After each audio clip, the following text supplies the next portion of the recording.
A cat shows me his soul's mission of why he is in his dad's lives. So, a cat named Woodley, he was very grounded, very calm, very reserved. And he was showing me that he loves his life and he loves his family and he loves the space where they live. He said it's very energetically clean and he walks around admiring it. And he knows that he is one of the aesthetically pleasing pieces of the house and he just loves that.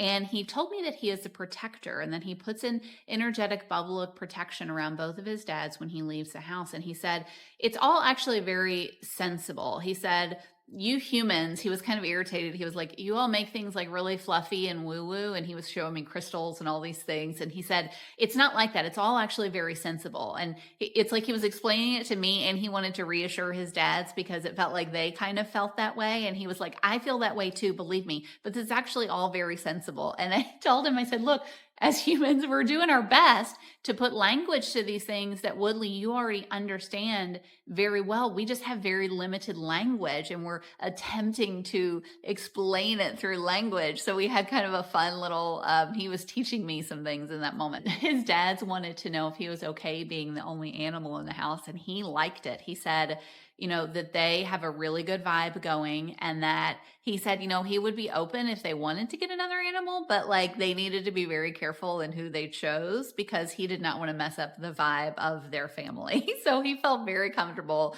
being a solo animal. When I asked Woodley about his soul agreements with his two dads, he showed me two different themes. With one dad, he showed this theme of protective energy, of how his essence had this claiming energy, this protection, and this standing up for his life and his family, and how much he is thriving, and how he went from that theme being used in more of a survival way into thrival, and how Woodley is supporting that evolution. And he showed a similar evolution with his other dad using the theme of vulnerability, of how he's gone from survival into thrival, of really opening that gift inside of himself of being in a space of thriving, and what does vulnerability look like now. And Woodley has been supporting both of those evolutions.